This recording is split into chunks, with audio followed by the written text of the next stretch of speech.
Hola a todo el mundo.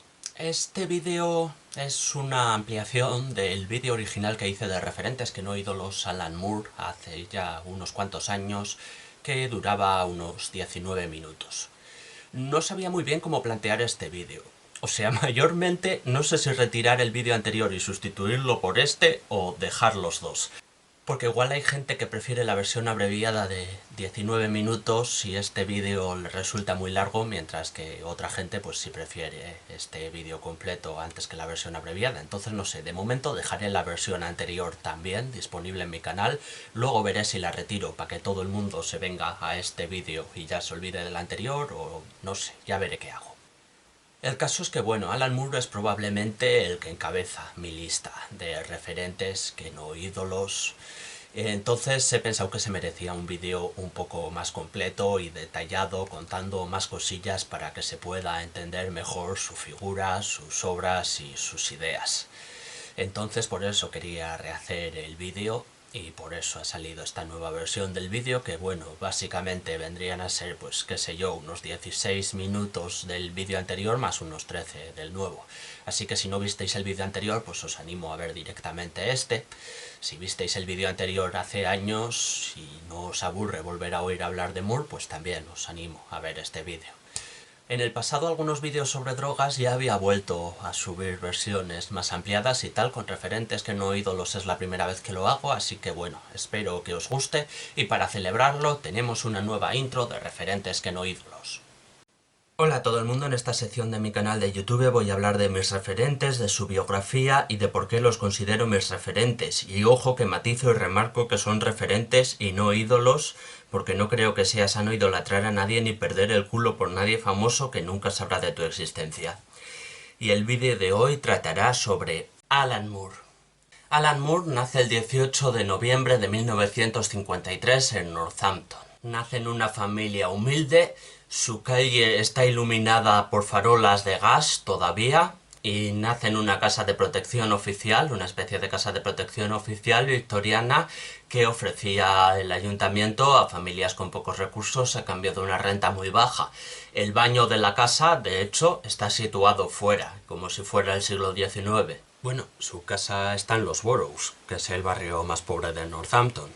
Su padre, Ernest Moore, trabaja en una fábrica de cerveza y su madre, Sylvia Moore, antes Doreen, en una imprenta. La familia se completaría con su hermano menor, Mike, y luego está también su abuela materna, eso sí, que vive en la misma casa. Desde pequeño, Alan Moore se interesa por los cómics y por los dibujos.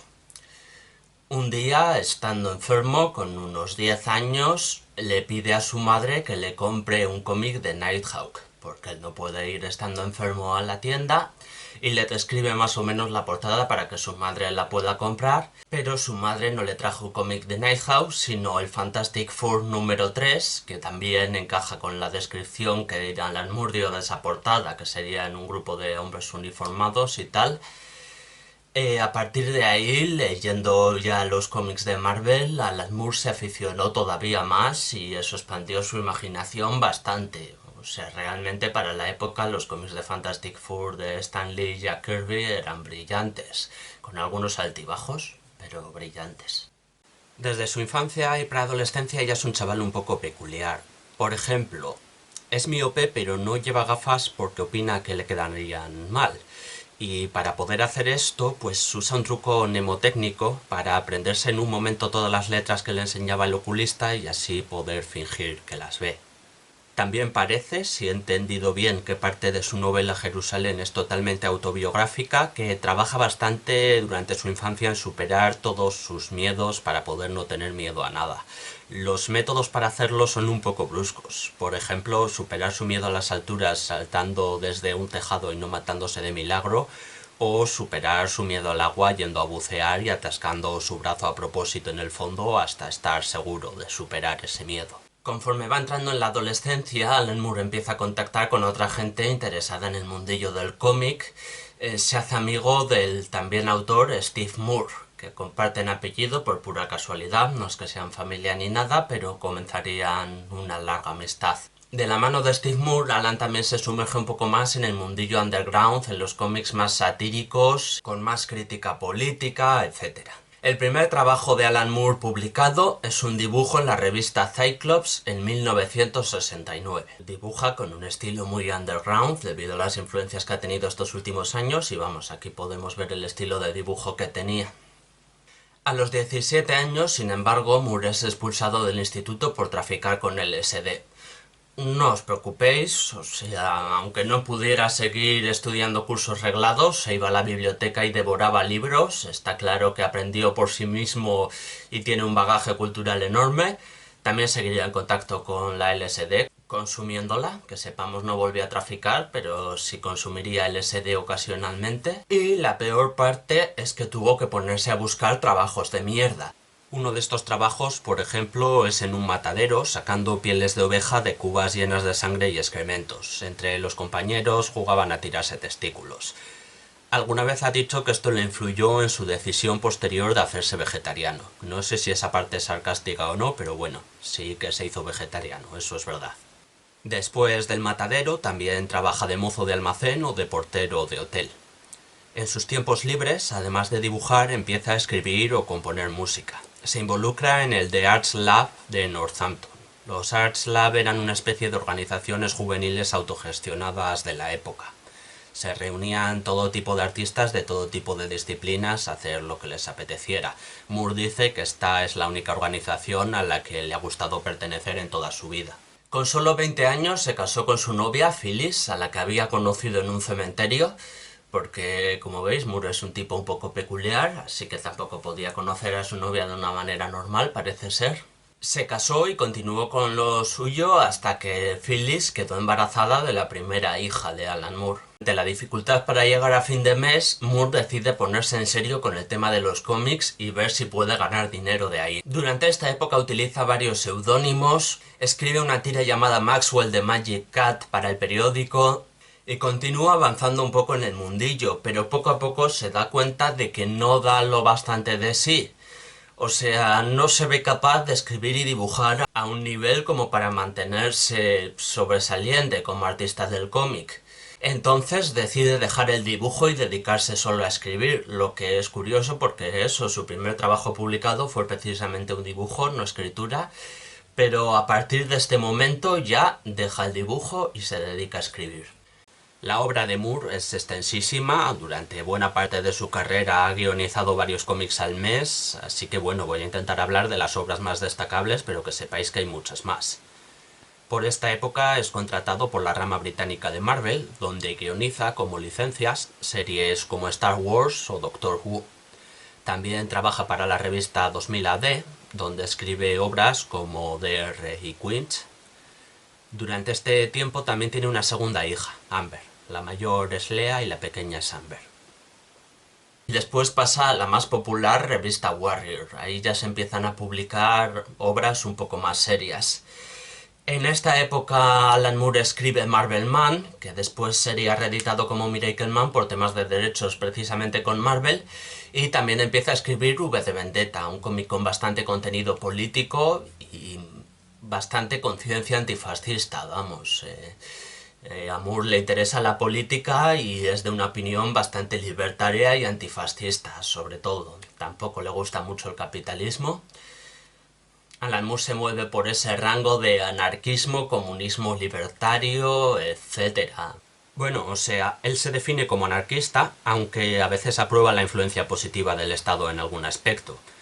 En fin, de una forma u otra creo que no hace falta que remarque que a mí me parece buena noticia que se mueva por estas zonas porque es por donde más ético me parece moverse. Después empieza a escribir Capitán Britannia para la Marvel británica. También forma un grupo de música, los Sinister Ducks. Think of them waddling about in the dark. Ducks, ducks, quack, quack, quack, quack. Sneering and whispering and stealing your cars, reading pornography. Los otros dos componentes de los Sinister Ducks son Alex Green y David J. Tengo que destacar a David J. porque Moore y él han colaborado en muchos proyectos distintos a lo largo de sus carreras. David J. es conocido sobre todo por haber sido bajista de Bauhaus, que muchos consideran el primer grupo de música gótico tal y como lo conocemos hoy en día. De hecho, según Moore, David J. es el responsable de crear la subcultura gótica por ser de Northampton. Solo alguien de un sitio tan siniestro como Northampton podría haber creado ese movimiento. Por estas fechas, Moore también escribe la balada de Aloy Jones para 2000 AD, una obra de ciencia ficción bastante decente, en mi opinión. Y en 1983 le llaman de DC, ya no ramas británicas, sino DC, lo que es el mercado estadounidense, para que le guionicen La cosa del pantano, una serie ya empezada por Len Wein. Alan Moore acepta, pasa a escribir La cosa del pantano y poco a poco va cambiando mucho la serie y cambiando toda su temática y básicamente apropiándose del personaje y desarrollando un montón de ideas nuevas, incluidas el personaje de Constantine, por ejemplo, John Constantine, que probablemente pasaría a ser más famoso que la propia cosa del pantano, etc. Por esa misma época, además, Alan Moore deja de trabajar para Marvel porque considera que Marvel ha tratado mal a Steve Moore, ¿le recordáis?, y a otros artistas. Alan Moore está bastante comprometido con la defensa de los derechos de autor de las obras y básicamente lucha contra las grandes editoriales, por así decirlo, y después de esto ya deja de escribir para Marvel. En DC tiene una época bastante fructífera y le dejan escribir cómics de Superman, de Green Lantern, Batman la broma asesina, que narra un posible origen del Joker, que es el que más ha trascendido, vamos, y va extendiendo su influencia por DC. Durante esta época escribe también Watchmen, que es una obra ya mucho más compleja en la que básicamente deconstruye a los superhéroes y usando técnicas narrativas complejísimas, midiendo al milímetro cada viñeta, pues deconstruye un poco el mito de los superhéroes, los presenta como fanáticos, como locos, como fascistas, etcétera. También en sus obras, como V de Vendetta Watchmen, por ejemplo, abandona el uso de los bocadillos del pensamiento y usa otros recursos que influirán muchísimo a la mayoría de autores del cómic estadounidense. Vamos, lo normal es que casi nadie use bocadillos de pensamiento porque Alan Moore dejó de usarlos.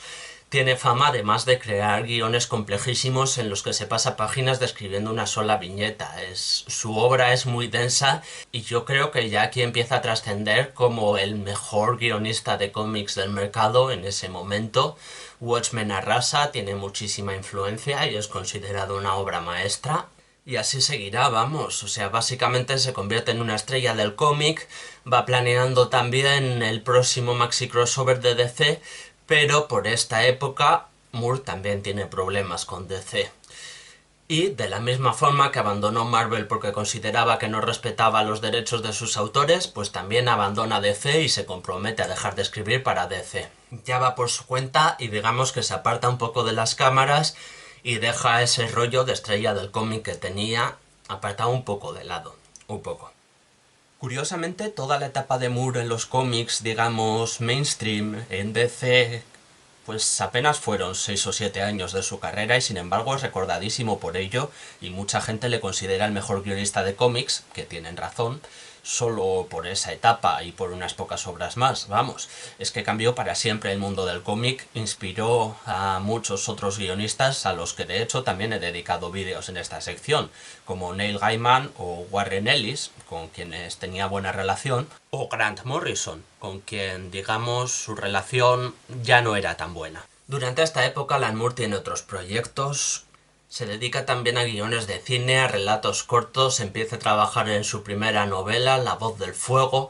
Malcolm McLaren le sugirió escribir guiones de cine y Alan Moore de hecho escribió uno, de Fashion Beast, aunque la película no llegó a realizarse, pero bueno. Empieza también el cómic From Hell, otro de sus más reconocidos, donde sigue proyectando bastante sus ideas.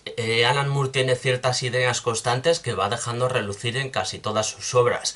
Una de ellas, por ejemplo, es el universo de bloque, el concepto de universo de bloque tal y como lo concebían Einstein y Minkowski, como un continuo de 4 dimensiones, en las que el pasado y el futuro coexisten con el presente. No existe un presente absoluto y lo que ha existido y lo que existirá son parte de ese todo. que contemplado desde fuera, pues eso sería como una especie de bloque en la que el futuro y el pasado ya están escritos y no hay ninguna diferencia entre pasado, presente y futuro más que están en otro lugar de ese bloque. Esta idea la saca a relucir en muchísimas de sus obras, en casi todas las importantes, vamos, diría yo, y en algunas de las no importantes. Durante esta época también funda la editorial Math Love. En lo personal, en esta época Alan Moore está inmerso en un trío amoroso con su esposa Phyllis y con un amante en común. O sea, forman una relación de trío, no de pareja. Moore se compromete bastante en la lucha por los derechos del colectivo LGTB y funda la editorial Math Love, más que nada como idea inicial para que los beneficios de su primer proyecto en esta editorial los pueda donar directamente a asociaciones LGTB. Y eso es lo que hace, vamos, crea la editorial básicamente para eso, para poder donar todos los beneficios de la obra, aunque luego parece que planea sacarle un poco más de provecho. Sin embargo, esto no sale bien. La editorial se termina hundiendo, a la vez la esposa de Moore y su amante mutua deciden quedarse ellas dos solas y abandonar a Moore, y bueno, durante esta época pues básicamente está al borde de la ruina económica otra vez. Moore empezará a escribir para Taboo, conocerá también a Melinda Gavey, la que será en el futuro su segunda esposa, y después pasa a escribir a Image, un editorial de cómics que sorprende un poco a la gente, porque, bueno, básicamente Image tiene fama de estar un poco más atrás de Marvel y de DC y también de hacer cómics demasiado simples, ¿no? Demasiado centrados en la fórmula músculos, tetas, tiros, violencia, y como que tienen fama de ser bastante planos los cómics de Image. Moore hace trabajos más planos de lo habitual, la verdad, pero sigue haciendo obras complejas, vamos, eso está claro, sigue escribiendo obras complejas de las que le gustan a él, y en Image hay muchos cómics también decentes. La mala fama que tiene está mayormente injustificada porque realmente hay cómics malos, pero también bastante buenos. Cuando cumple 40 años, en 1993, Moore decide declararse mago. Mago en el sentido de invocar a dioses y en el sentido de investigar corrientes místicas y viajar con su imaginación por otros planos y demás. Un concepto bastante extraño de magia que, bueno, no puede producir cambios en el mundo físico propiamente dicho, pero tiene conceptos muy extraños y realmente al empezar a interesarse por esto desarrolla toda una serie de ideas filosóficas que también son compatibles con todos sus conocimientos anteriores sobre física, sobre el universo de bloque este del que hablábamos, etc. De hecho, un año después de hacerse mago, Alan Moore declarará haber invocado al dios egipcio Glaikon, el dios serpiente, y haber estado hablando con él durante un tiempo.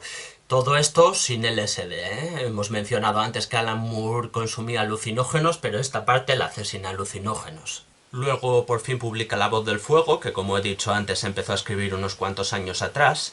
No es de mis novelas favoritas, pero es buena, se centra en la historia de Northampton. Hasta entonces las obras de Moore no parecían muy vinculadas a la ciudad en la que nació, pero desde entonces sí que ha abordado bastante el tema. Bueno, eso sí, Moore siempre ha vivido en Northampton, en un barrio o en otro, pero siempre allí. Como curiosidad, de hecho, pese a todos los años que se ha tirado escribiendo cómics para editoriales estadounidenses, solo ha visitado Estados Unidos 2 veces en su vida, y según dice en una entrevista de hace poco, que él recuerde la última vez que salió del país fue en 1989. No es alguien a quien le guste mucho despegarse de Northampton, no. Después de esto forma el Gran Teatro Egipcio de las Maravillas de la Serpiente y de la Luna, donde empieza a hacer obras de teatro, algunas bastante sobresalientes, la verdad que son la hostia, como El Amnios Natal o Serpientes y Escaleras, recomendadísimas. De El Amnios Natal hice un análisis en directo, por cierto, lo podéis ver si queréis. Ya a finales de los 90, y gracias a su amistad con Jim Lee, que era el dueño de Wildstorm por aquel entonces, decide fundar un nuevo sello de cómics llamado ABC Comics, que será un subsello dentro de la editorial Wildstorm. Para esto crea una serie de cómics como La Liga de los Caballeros Extraordinarios, que consiste en juntar personajes de la ficción conocidos y hacer una especie de pastiche. Promethea, que es una de mis obras favoritas y es un cómic en el que explica un poco su relación con la magia y tal. Puede que algún día haga un análisis de Promethea. Luego está Top Ten, que muestra a la policía de una ciudad en la que todo el mundo tiene superpoderes. Es una mezcla curiosa del género policíaco y los superhéroes sin que haya superhéroes, pero sí acosadores sexuales invisibles, maltratadores con superpoderes, accidentes de tráfico al teleportarse y demás. Luego está Tom Strong, que va sobre un superhéroe pulp, y Tomorrow Stories, que cuenta con diversos cómics más pequeños, algunos de humor, otros homenaje a Will Eisner, etc. Cuando ya tiene el proyecto bastante en marcha y ha avisado a todos los dibujantes y demás y están a punto de empezar con el proyecto, DC compra Wildstorm. Lo que significa que DC también compra por defecto ABC Comics y que Alan Moore tiene que volver a trabajar para DC a pesar de que juró no hacerlo. Finalmente acepta trabajar para DC por el compromiso con sus amigos, claro, por después de haber contratado a los dibujantes y todo y de que empezaran a crear, no decirles oye que ya no quiere hacer esto, sino que ya era demasiado tarde para echarse atrás sin causar ningún percance, así que Moore se resigna y vuelve a escribir para DC, aunque sea de forma muy indirecta. En 2003 se estrena el documental Mindscape of Alan Moore, donde muestra un poco su visión de la vida. Es curioso. Si sois fans yo creo que es recomendable, si no, pues igual no tanto. Durante esta época, por cierto, también se hacen muchas adaptaciones de sus cómics al cine. La Cosa del Pantano, basada parcialmente en su obra, ya se había hecho, pero durante esta época llega Constantine, La Liga de los Caballeros Extraordinarios, From Hell. Todas ellas son productos muy flojos en comparación al producto original y algunas directamente son una puta mierda. Esto a Moore no le gusta un pelo y empieza a desarrollar una versión cada vez más profunda hacia el hecho de que sus cómics se adaptan al cine, hasta tal punto que finalmente reclama no aparecer en los títulos de crédito y no ver ni un centavo de los beneficios, por pura coherencia, vamos. Moore podría estar ganando dinero con las adaptaciones al cine de sus obras y decidió no hacerlo simplemente porque le parecían una puta mierda y una falta de creatividad. Así que conforme siguen llegando adaptaciones como Watchmen o V de Vendetta, Moore se desentiende totalmente de ellas y las considera una puta mierda desde antes incluso de que se estrenen y no quiere tener nada que ver con ellas. Esta coherencia, la verdad, que yo creo que se agradece, por lo menos no es hipócrita en ese aspecto, en absoluto. Poco a poco, Alan Moore va cerrando sus series en ABC Comics, se lleva también la Liga de los Caballeros Extraordinarios a otro sitio, que será la que más continúe. De hecho, el resto de series de ABC Comics compartían un universo en común, mientras que la Liga de los Caballeros Extraordinarios tiene su propio universo. Así que, bueno, ese lo va desarrollando más, va haciendo más secuelas, el Black Dossier, por ejemplo, es buenísimo, las miniseries spin-off de Nemo, etc.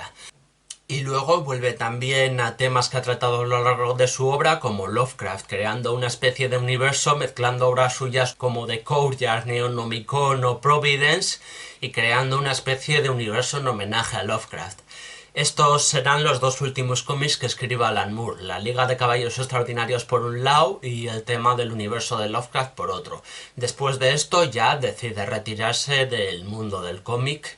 Su último cómic es el último volumen de la Liga de los Caballeros Extraordinarios y se nota. O sea, está pensado para ser una historia que dé cierre tanto a la Liga de los Caballeros Extraordinarios como al mundo del cómic para Moore. Y tiene un final que sí lo considero emocionante, sí emociona un poco. Retirarse del mundo del cómic le permite tener más tiempo libre, descansar un poco, disfrutar de sus 4 nietos que tiene ya, 2 de cada hija. Pero no escribir más cómics no significa no escribir nada más, así que su carrera no acaba. Tenemos por ahí, por ejemplo, el ensayo Ángeles Fósiles, que todavía no he leído, pero que la gente pone bastante bien. Y por supuesto tenemos su segunda novela, Jerusalén, una obra larga con ganas, que desgrana bastante tanto sus ideas como toda la historia de Northampton, escrita en estilos muy distintos. Si he dicho que su primera novela estaba bien a secas, la segunda ya sí es realmente buena y ahora sí podemos decir que también es un novelista brillante y no solo un guionista de cómic brillante. Tengo una reseña muy detallada de Jerusalén en mi blog, si os interesa. Es una obra un poco densa a ratos, pero realmente es muy buena. En otro orden de cosas, Moore también sigue haciendo música ocasionalmente. De hecho, es curioso que ahora la música se entrelaza un poco con sus obras escritas. O sea, de esta forma, por ejemplo, la canción Immortal Love es un complemento perfecto al final de la Liga de los Caballeros Extraordinarios. I used to ride a water spout or sail a big balloon or climb inside a rocket shell and shoot it at the moon. Mientras que la canción You Are My Asylum es un complemento perfecto al capítulo dedicado a Lucía Joyce en Jerusalén. Lucy's dancing in the language, shares a marble sandwich with a Mr. Finnegan from several headstones down. Luego también se mete de nuevo en los guiones para cine y televisión. De aquí destaca la miniserie The Show Pieces y la posterior película The Show, que se estrenaría en 2020 y en la que también actúa, interpreta a uno de los personajes. Creo que escribiendo series y películas no es tan bueno como en cómics y novelas, pero aún así es bueno. En mi opinión hubo un problema a la hora de vender el producto, eso sí, porque en casi ningún lado vi que se aclarara que la película The Show es una continuación de la miniserie The Show Pieces. Creo que mucha gente vio The Show sin saber que era una secuela y lógicamente no se enteró de una mierda. Eso explica que tenga una nota tan baja en Film Affinity, apenas pasando del aprobado, que además leyendo críticas veo que la gente que le pone notas bajas se queja mayormente de no haberse enterado de nada. Y yo creo que es por eso, por no haber visto antes The Show Pieces. Creo que si la hubieran visto se habrían enterado y The Show tendría mejor nota. Porque un 10 no creo que se merezca, pero más de un 7 sí se merece, joder. Últimamente Moore también ha estado impartiendo cursos de escritura en la BBC, bueno, más que cursos propiamente dichos, son conjuntos de consejos y tal, diría yo. Read terrible books as well. A genuinely helpful reaction to a piece of work that you're reading is, Jesus Christ, I could write this. Después ha publicado Illuminations, una recopilación de 9 relatos, 5 ya publicados y 4 inéditos. De hecho, uno de los ya publicados, El lagarto hipotético, si lo leí en su momento, lo tengo ahí en la estantería y todo, estaba bien. Su próxima obra va a ser una saga de 5 novelas titulada Long London. Parece que será muy en la línea de todos sus trabajos, mostrando un Londres más allá del tiempo que subyace al Londres que ve la mayoría de la gente, y seguirá a diversos personajes, incluidos escritores, magos, criminales y artistas a lo largo del siglo XX. La primera novela de las 5 verá la luz en 2024, así que a ver qué tal. La verdad es que para mí es un alivio saber que aunque ya no vaya a escribir cómics, sí va a escribir otras cosas y vamos a tener Moore para rato. O sea, todavía me quedan obras viejas suyas por leer, ya os digo que su carrera es extensísima, pero bueno, muchos autores no siguen escribiendo con los casi 70 años que tiene Moore, así que me alegra que él sí lo haga. Yo le considero mi escritor favorito, le considero también una persona muy coherente con sus principios, con unos principios muy respetables. Alguien que ha luchado contra la homofobia, que ha denunciado el fascismo, que ha luchado contra la tiranía de las grandes multinacionales y por los derechos de autores y trabajadores, y entonces es una persona que admiro bastante. Y su figura es bastante conocida, ¿no? Ha salido en Los Simpson y todo, muchísima gente ha oído hablar de él, pero quizás relativamente poco conocida para la influencia que tiene. O sea, de hecho, probablemente algunas de sus obras, como V de Vendetta, son más conocidas que él mismo. Y claro, con el tema de no querer aparecer en los créditos y desvincularse de estos proyectos, pues tiene menos fama que la que se esperaría. Y bueno, esto viene a ser todo. Espero que os haya gustado esta nueva versión del vídeo. Podéis ver otros vídeos si queréis, o comentar cosas de Alan Moore ahí abajo. Y si no queréis, pues nada, claro, haced lo que queráis.